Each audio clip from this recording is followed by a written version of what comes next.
Assalamualaikum warahmatullahi wabarakatuh. Alhamdulillah wassalatu wassalamu ala Rasulillah wa ala alihi wa ashabihi wa man walah. Asyhadu an la ilaha illallah wahdahu la syarikalah. Asyhadu anna Muhammadan abduhu wa rasuluhu la nabiyya wa la rasulahu ba'dah. Allahumma salli wa sallim ala sayyidina Muhammadin wa ala alihi wa ashabihi wa man tabi'ahum bi ihsanin ila yaumiddin. Allahumma la sahla illa ma ja'altahu sahla wa anta in syi'ta taj'alul hazana sahla.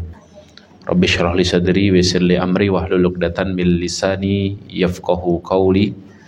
Allahumma la taj'al musibatana fi dinina wa la taj'alid dunya akbara hammina wa la mablagha ilmina. Allahumma 'allimna ma yanfa'una wanfa'na bima 'allamtana wa zidna ilma wa jannibna ma yadurruna fi dinina wa dunyana ya arhamar rahimin. Amma ba'du, ma'asyiral akhwat wal ummahat yang dimuliakan Allah, mari kita mulai kajian kita pagi hari ini dengan membaca basmalah. Bismillahirrahmanirrahim. Alhamdulillah, bersyukur kepada Allah Subhanahu wa taala, bersalawat untuk Nabi kita Muhammad sallallahu alaihi wasallam, para keluarga, para sahabat, tabi'in, tabi'ut tabi'in dan orang-orang yang senantiasa istiqomah di atas jalan kebenaran. Kita akan melanjutkan kisah-kisah terbaik dalam Al-Quran, dan pada kesempatan kali ini kita masuk pada kisah berikutnya, ya, kisah yang ke-10 di dalam kitab ini, sekaligus kisah yang terakhir dari serial Tadabbur Kisah Qur'ani di kitab yang kita bahas. Tidak terasa kita selesai dengan 10 kisahnya. Kisah pertama, kisah tentang seorang potret penuntut ilmu sejati, Nabi Musa kepada Nabi Khadir. Kisah kedua, kisah tentang burung hudhud.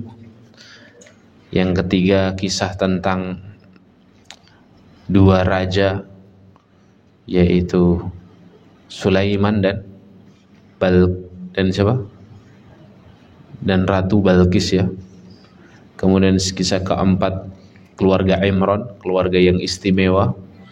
Kisah kelima, wanita suci yang menjaga kehormatannya, yaitu Maryam. Kisah keenam, nabi yang memohon karunia, ya, Nabi Zakaria. Kemudian kisah ketujuh, bayi yang terapung di lautan, bayi Musa. Kisah kedelapan, pernikahan Nabi Musa dengan putri Syuaib.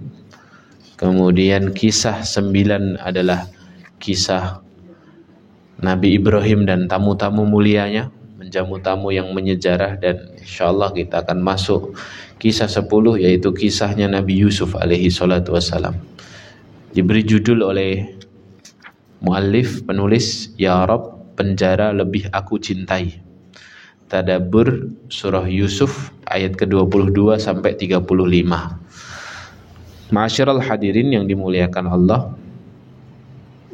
kita harus tahu dulu bahwa satu-satunya manusia yang kisahnya lengkap diceritakan dalam Al-Quran dalam satu surat utuh khusus adalah Nabi Yusuf alaihi salatu wassalam, ya.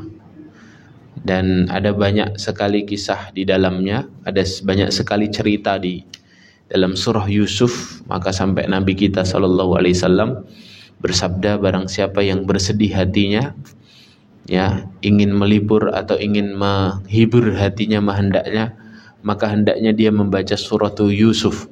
Karena dalam surah Yusuf itu kita akan mendapati betapa beragamnya ujian yang dihadapi oleh Nabi Yusuf, dari ujian kesengsaraan sampai ujian kemudahan, lengkap. Artinya ujian-ujian hidup yang kita alami ini masih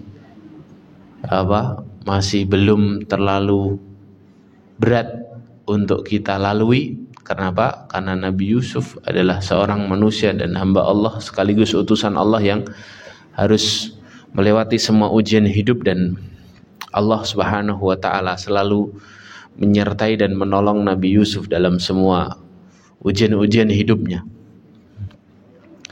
Dan ma'asyiral hadirin yang dimuliakan Allah, Ya. Dalam kisah Nabi Yusuf ini muallif hanya mengambil satu bagian kisah, yaitu adalah kisah yang dialami oleh Nabi Yusuf saat istri Al-Aziz, Imra'atul Aziz, istri menteri, menggoda dirinya. Dan Al-Quran seakan-akan menggambarkan bahwa ujian ini lebih berat dibandingkan ujian yang harus dihadapi Nabi Yusuf ketika menghadapi saudara-saudaranya. Ya. Kenapa? Karena ujian ini ujian yang berupa kesenangan. Dan seringkali hambanya Allah Subhanahu wa ta'ala itu, kita lebih sulit melewati ujian-ujian kesenangan daripada ujian-ujian kesulitan. Karena ujian-ujian kesulitan itu kita masih punya banyak ruang untuk bersabar. Tapi kalau ujian-ujian kesenangan itu kadang kita lupa bersyukur dan lupa bersabar atas kemaksiatan. Jadi ujiannya dua, ujian kesenangan itu. Kalau ujian kesedihan, kesulitan itu kan ujiannya kesabaran. Kalau ujian kesenangan itu kadang-kadang membuat kita lupa diri, akhirnya lupa bersyukur, dan kadang-kadang membuat kita lupa diri, akhirnya kita jatuh dalam kemaksiatan. Sehingga kemudian ujian kesenangan itu biasanya memang kita harus menghadapi dua hal tadi. Satu, kita harus menginsafi dan mentafakuri bahwa semua kesenangan ini adalah titipan dari Allah, karunia dari Allah, sehingga kemudian kita tidak sombong dan tidak merasa berada di zona nyaman dalam kemudahan. Kita selalu mengakui bahwa ini pemberian Allah. Yang kedua, bahwa kesenangan-kesenangan itu jangan sampai membuat kita bermaksiat kepada Allah Subhanahu wa ta'ala. Ya. Maka hadirin muliakan Allah, kita akan membaca potongan kisah yang ke-10 ini dari surah Yusuf di ayat ke-22 sampai 35. Ya. Silahkan kita buka di ayat ke-22-nya, yang bawa kitab halaman 425. Yang tidak bawa kitab, buka mushafnya.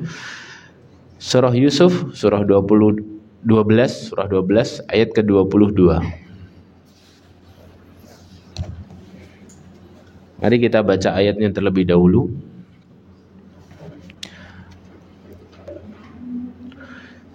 Saya baca, hadirin mengikuti ya. A'udzu billahi minasy syaithanir rajim. A'udzu billahi minasy syaithanir rajim. Bismillahirrahmanirrahim. Bismillahirrahmanirrahim. Walamma balagha ashuddahu atainahu hukman wa ilma.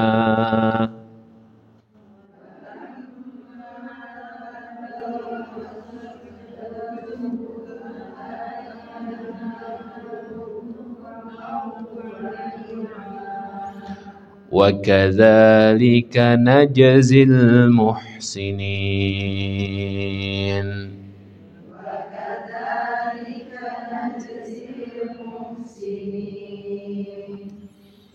Walamma balagha ashuddahu, dan tatkala Yusuf sudah beranjak ke usia dewasa, atainahu hukman wa ilma, kami berikan kepada Yusuf dua nikmat, nikmat hikmah dan nikmat ilmu.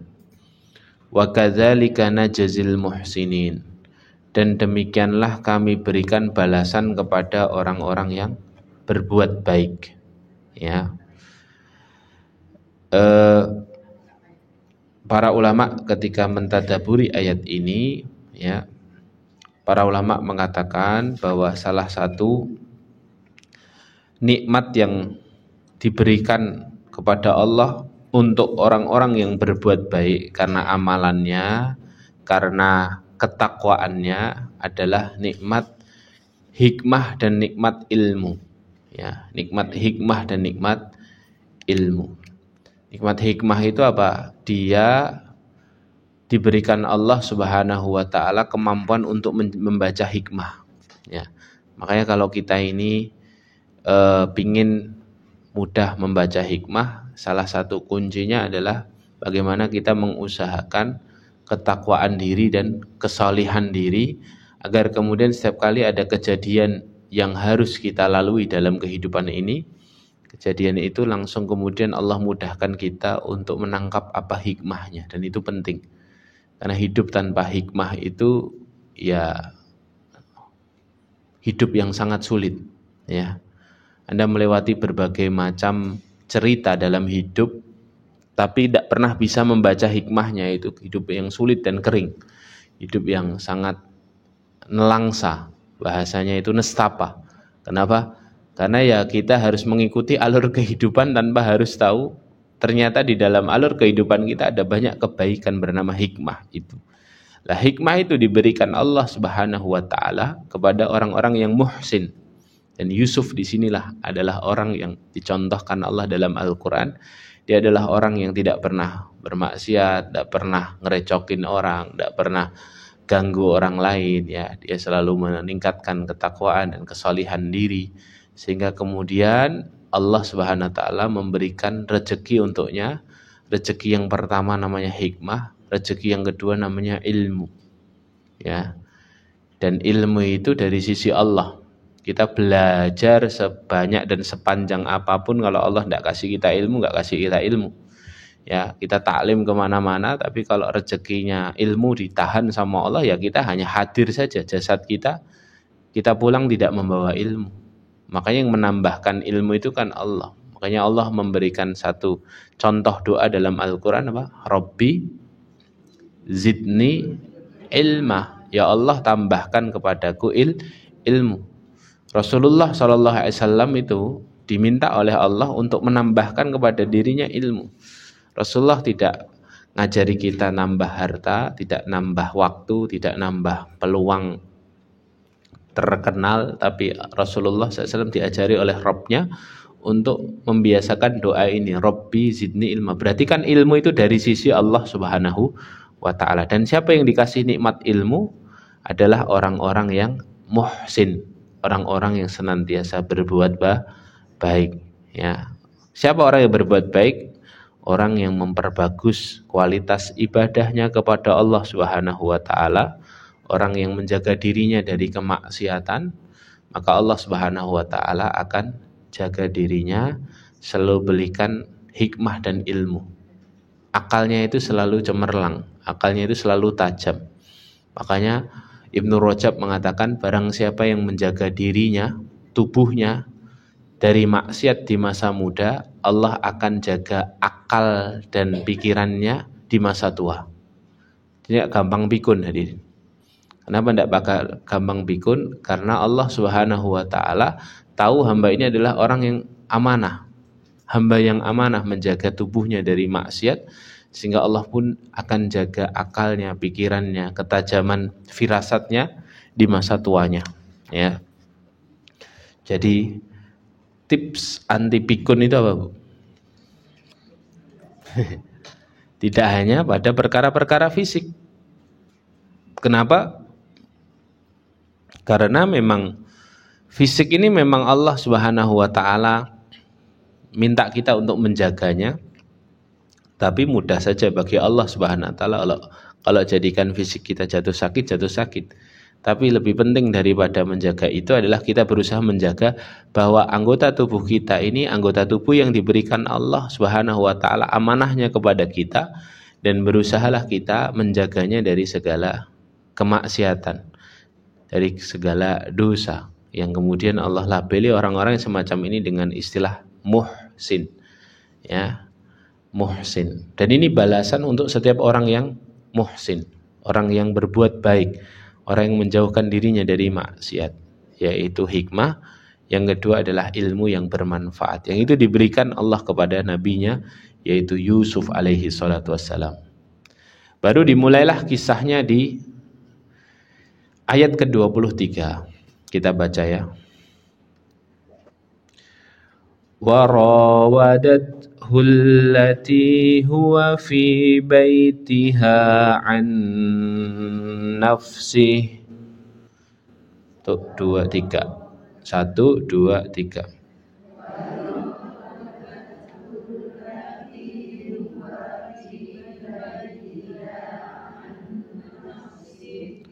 Wa ghallaqatil abwaba wa qalat hayta lak.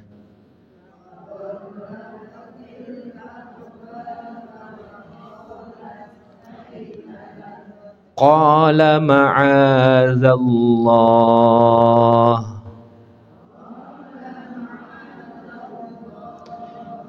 innahu rabbi ahsana maswaya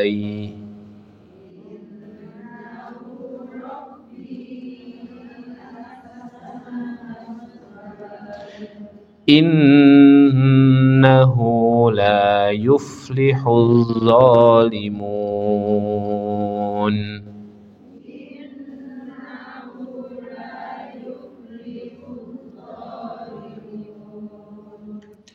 Dan wanita tersebut yang Yusuf tinggal di rumahnya menggoda Yusuf untuk menundukkan dirinya kepadanya. Wanita itu di dalam kitab-kitab tafsir bernama Zulaikha, ya. Zulaikha, tapi ya itu nama para ulama tafsir ya. Apakah namanya itu atau tidak nanti ada hikmahnya. Ya. Di dalam Al-Qur'an yang jelas namanya itu tidak disebutkan. Ya, nanti ada hikmahnya mengapa kok namanya disembunyikan sama Allah. Hanya disebutkan nanti Imra'atul Aziz. Imra'ah itu artinya wanita, Al-Aziz itu pejabat lah kira-kira, menteri. Jadi kalau diartikan Imra'atul Aziz itu oknum istri pejabat gitu ya. Ya, jadi disembunyikan namanya, inisial gitu ya. Nah, terus apa? Wanita tersebut yang Yusuf tinggal di rumahnya, rawadathu, menggoda Yusuf an nafsi, untuk menundukkan dirinya Yusuf kepadanya. Wa ghallaqatil abwab, dan wanita ini menutup pintu-pintu, menutup jendela-jendela, seraya berkata, Yusuf tidak tahu karena Yusuf mengira ini wanita ini ya ibunya yang dari kecil menjaganya gitu ya. Kemudian wanita ini berkata, hai talak, ya, kemarilah, kesinilah sayang, gitu ya, hai talak. Kemudian qala ma'azallah, Yusuf berkata, a'udzubillah, aku berlindung kepada Allah. Innahu rabbi ahsana maswaya, sungguh Tuanku telah memperlakukan aku dengan baik. Ya, Rabbi di sini bukan Allah, tapi Rabbi di sini dimaknai secara bahasa artinya Tuan. Ya, Tuan itu maksudnya siapa? Si Al-Aziz. Al-Aziz itu sudah memperlakukan aku dari kecil, ya, aku tinggal di sini, makan ya disiapin, apa-apa diperlakukan dengan baik. Tidak mungkin aku mengkhianatinya kan gitu, ya. Innahu rabbi ahsana maswaya, dia telah memperlakukan aku dengan baik. Innahu la yuflihul zalimin, sungguh orang-orang zalim tidak akan beruntung. Ya. Jadi Allah memberikan kaidah di belakang bahwa semua orang yang melakukan kezaliman pasti tidak akan beruntung, tidak akan selamat, pasti sial, pasti merugi. Ya, namanya tidak beruntung kan berarti rugi. Ya, tidak beruntung itu kan berarti bukan tidak balik modal, tapi merugi, gitu ya. Ya, modal aja tidak balik gitu ya, maka dia merugi. Nah, ayat ini adalah permulaan kisah ujian Yusuf yang kedua setelah ujian pertamanya adalah dibuang dan diasingkan oleh saudaranya. Jadi kisah Yusuf yang pertama itu kan kisah kesedihan. Kisah Yusuf yang kedua kisah kesenangan, ya, ujian kesenangan. Nanti kisah Yusuf yang ketiga ujian kesedihan lagi. masuk penjara. Ya. Nah, ini nanti kita akan bahas sampai selesai. Nah, dari ayat ini para ulama memberikan tadabbur, di antaranya adalah Syekh Ibnu Asyur rahimahullahu taala ketika mengomentari firman Allah, wanita yang berzina dan laki-laki yang berzina, maka deraplah tiap-tiap dari keduanya 100 kali dera, dan janganlah kalian berbelas kasihan kepada keduanya, di surah An-Nur ayat kedua itu ya. Ya, Syekh Ibnu Asyur mengatakan disebutkan bahwa wanita yang berzina atas laki-laki yang berzina adalah untuk memberikan perhatian tentang sebuah hukum. Wanitanya dulu disebutkan baru laki-laki kan, az-zaniyatu waz-zani. Jadi perempuan yang berzina dan laki-laki berzina. Kenapa kok didahulukan perempuan dulu baru laki-laki? Kata beliau untuk memberikan perhatian tentang sebuah hukum, karena seorang wanitalah yang sering kali mendorong dan membantu seorang laki-laki untuk berzina sehingga terjadilah perzinaan. Ya, seandainya seorang wanita menahan dirinya, maka seorang laki-laki tidak dapat mendapatkan kekuasaan untuk berzina. Jadi itu kebanyakan ya, kasus kebanyakannya begitu. Bukan berarti kemudian semuanya permulaannya adalah wanita. Tetap ada kasus-kasus tertentu permulaannya adalah laki-laki ya. Yang intinya adalah bagaimana kemudian kisah ini menjelaskan bahwa yang pertama kali menggoda adalah Imra'atul Aziz ya, adalah istri dari Al-Aziz ini ya. Dan yang menarik adalah kalimat wa ghallaqatil abwab. Ya, wa ghallaqatil abwab, dan wanita ini menutup semua pintu dan menutup sebuah jendela. Biar apa ditutup, Bu? Biar enggak ada yang tahu kan? Berarti dia bermaksiatnya masih malu-malu. Ya. Pingin yang lainnya enggak tahu. Jadi maksiatnya enggak terang-terangan.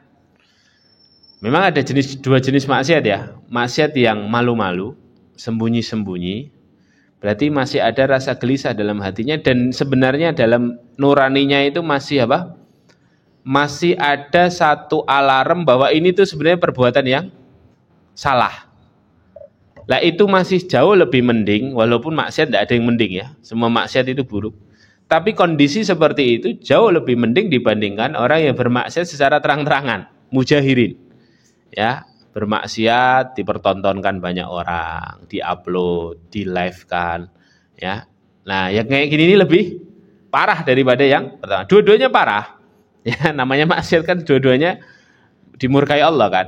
Cuman yang pertama ini mendapat perhatian khusus dari Al-Qur'an. Ya. Makanya itulah hikmahnya mengapa kemudian Allah tidak menyebutkan namanya si istri Al-Aziz dalam Al-Qur'an. Kenapa? Karena dia maksiatnya masih malu-malu. Aibnya masih ditutup sama Allah. Itu maha baiknya Allah tuh.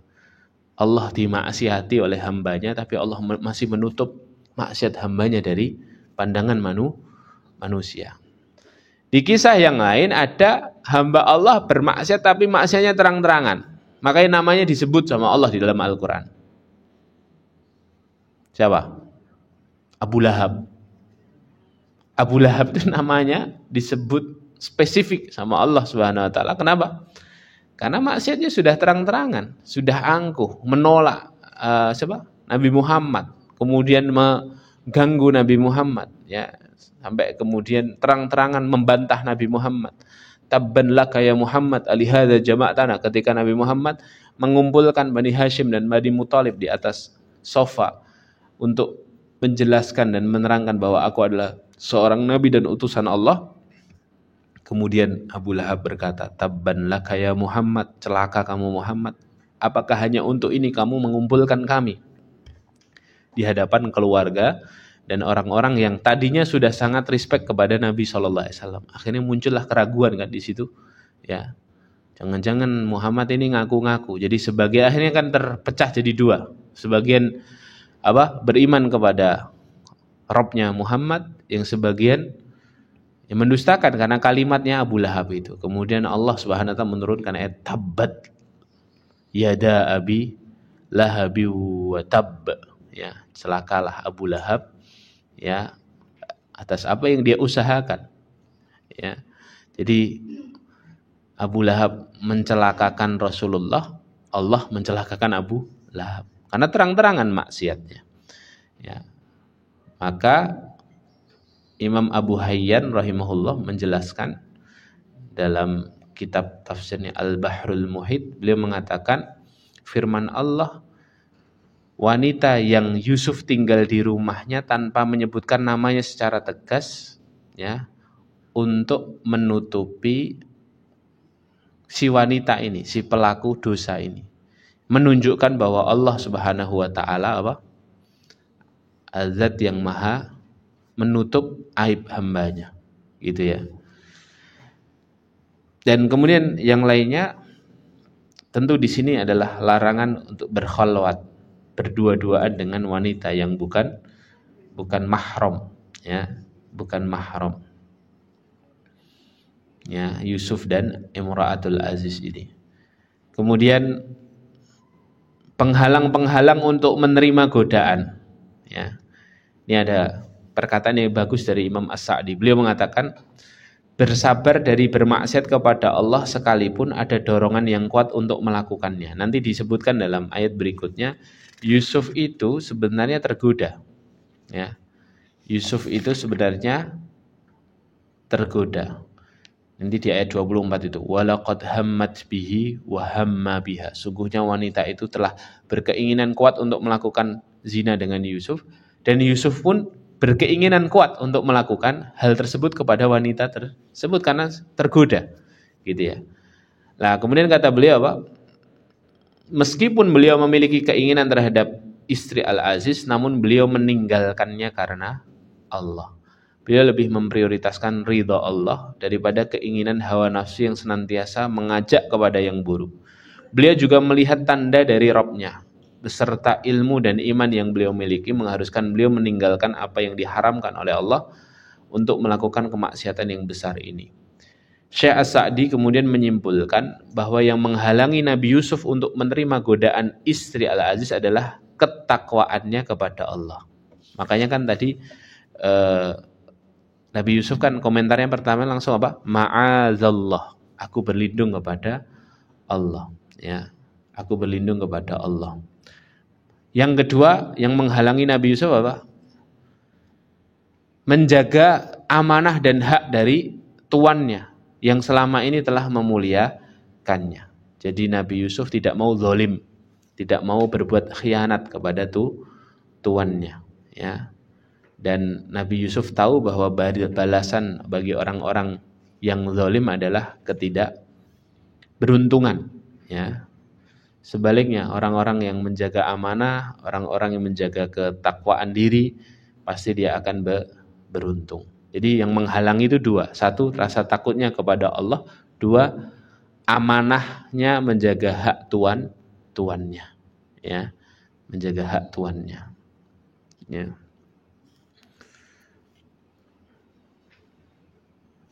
Kemudian yang dimuliakan Allah, dari situlah kita tahu jawaban Nabi Yusuf ketika diajak oleh istri Al-Aziz. Jawabannya kan 3. 1, berlindung kepada Allah. 2, sungguh tuanku telah melakukan aku dengan baik. 3, sesungguhnya orang-orang zalim tidak akan beruntung, ya. Imam Ar-Razi itu mengatakan jawaban itu adalah jawaban yang tersusun dengan rapi, ya. Dengan rapi itu maksudnya gimana? Karena tunduk kepada perintah dan beban dari Allah adalah perkara yang paling penting, ya kan? Yang pertama yang harus ditakuti siapa? Allah, ya. Kenapa? Karena banyak karunia yang Allah berikan dalam hidup kita, ya. Maka sejatinya kita ini tidak pantas bermaksiat kepada Allah karena banyaknya nikmat dan karunia yang Allah berikan kepada kita, ya. Jadi pertama itu minta perlindungan dulu sama Allah, ingat sama Allah.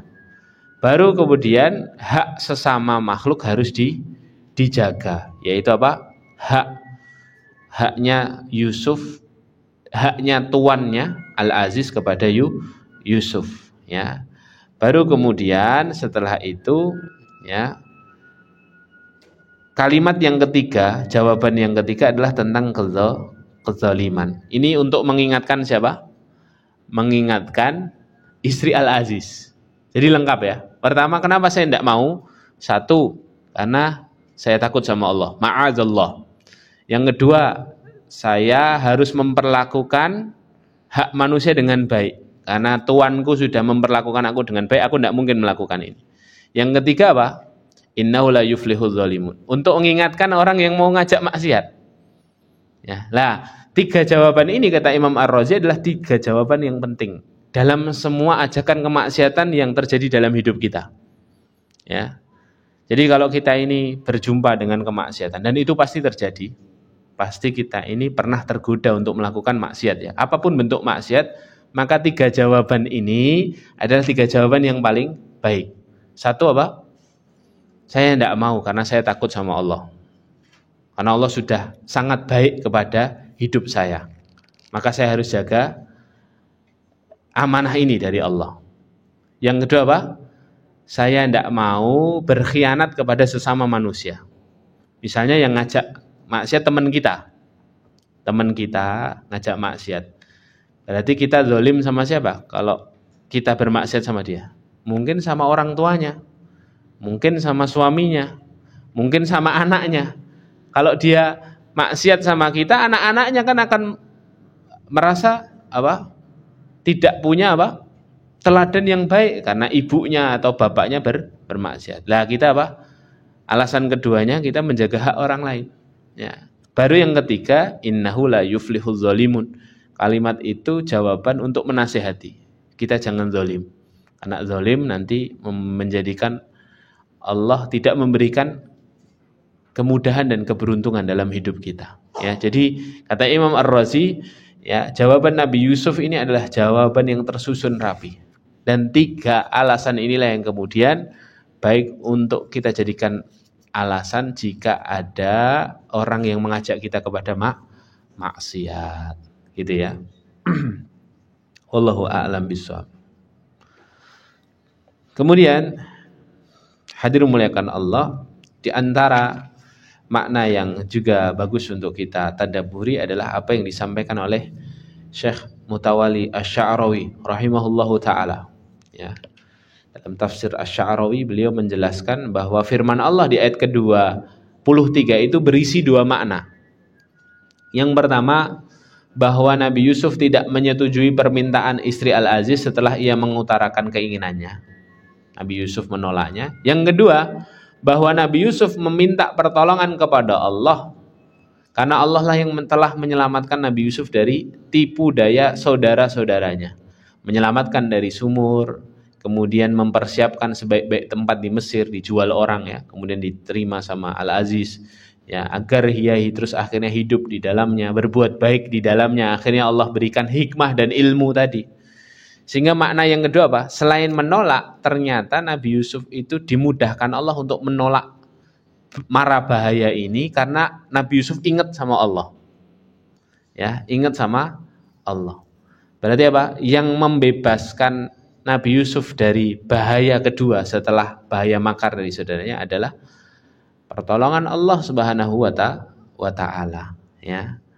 Makanya kita ini diminta terus menjaga ketaatan, kedekatan kita kepada Allah itu agar kalau kita ini berhadapan dengan mara bahaya apapun yang membahayakan kita, pertolongan Allah itu datang untuk menyelamatkan kita.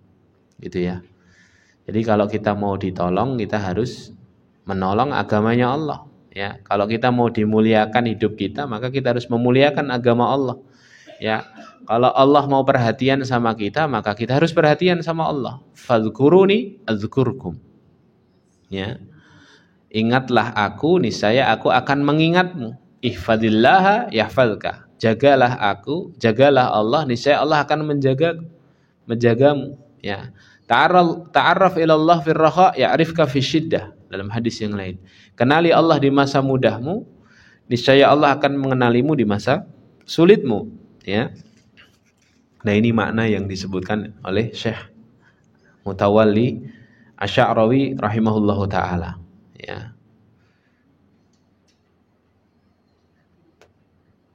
Dan ini kesulitan yang lebih berat hadirin daripada apa?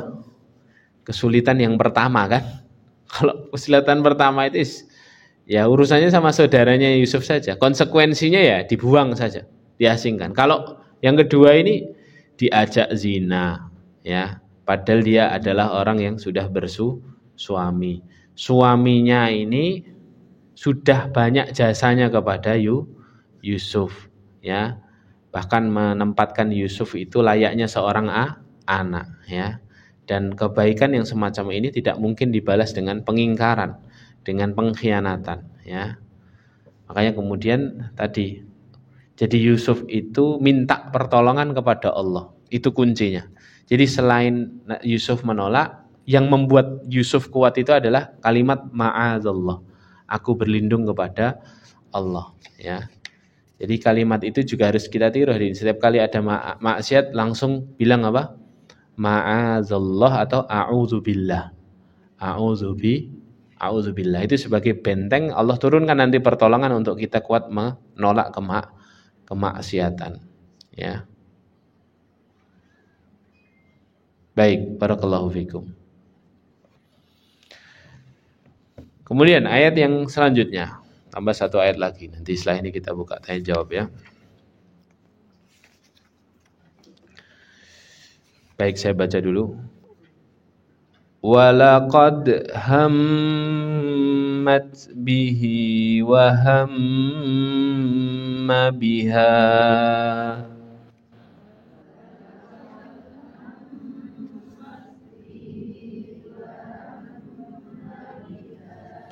laula ar-ra'a burhana rabbih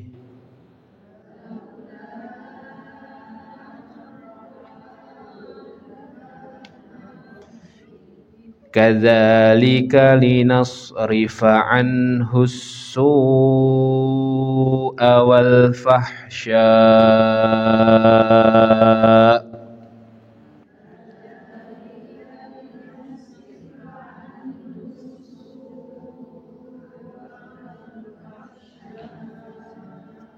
innahu min ibadinal mukhlasin.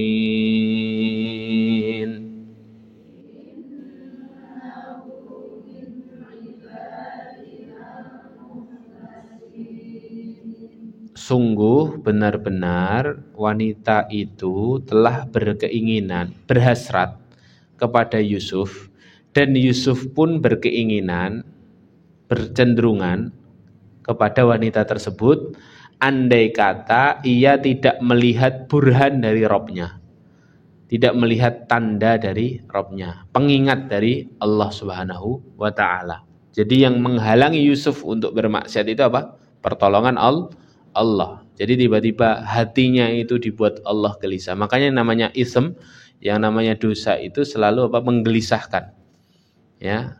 Mahaka fi nafsika. Ya, dosa itu membuat kita ini deg-degan, membuat kita gelisah, membuat kita ini tadi tidak mau dilihat sama orang. Sehingga kemudian gara-gara itu Allah jadikan Nabi Yusuf itu kok muncul ketidaksetujuan dalam dirinya. Kemudian Allah selamatkan Nabi Yusuf dari perbuatan yang tidak benar. Kadzalika linasrifa anhu su'a wal fahsya. Demikianlah agar kami memalingkannya dari kemungkaran dan kekejian. Innahu min ibadinal mukhlasin. Ya, sesungguhnya Yusuf itu termasuk hamba-hamba kami yang kami pilih. Mukhlas itu artinya pilih. Kalau mukhlis itu ikhlas, kalau mukhlas itu hamba-hamba pilihan, ya. Nah, ini pelajaran pentingnya apa hadirin, ya. Bahwa kalau masih kretek, masih keinginan, masih niat, maka oleh syariat tidak dihitung sebagai sebuah kesalahan. Jadi kalau kita ini lagi pingin bermaksiat, tapi belum sampai terucap dan belum sampai terlakukan atau belum sampai terpraktekkan, maka itu masih aman. Jadi belum dihitung, belum dicatat sama malaikat Raqib Atid. Tapi kalau sudah niat, kok sudah nyeletuk atau sudah dilakukan, maka itu dihitung, ya. Nyata-nyatanya di sini humum, ya, himmah himmah. Jadi Nabi Yusuf itu sudah berkeinginan tapi belum melakukannya. Maka diumumkan oleh Allah Subhanahu wa taala ini sesuatu yang terhindar dari su' dan fahsya, keburukan dan kekejian. Jadi tidak dianggap sebagai kesalahan, ya. Jadi hal-hal yang terlintas di dalam pikiran kita belum sampai kita ucapkan atau belum sampai kita lakukan itu belum dihitung sama syariat. Tapi kalau sudah ada usaha untuk melakukannya atau sudah nyeletuk, makanya kalau kita ini gemes sama orang itu jangan sampai nyeletuk, hadir. Ya. Dan jangan sampai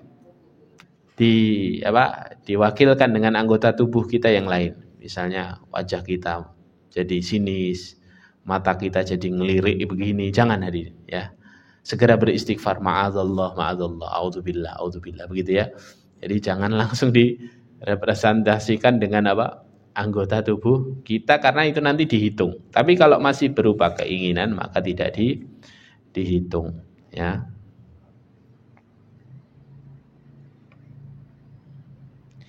Ini ada percakapan yang menarik, hadirin.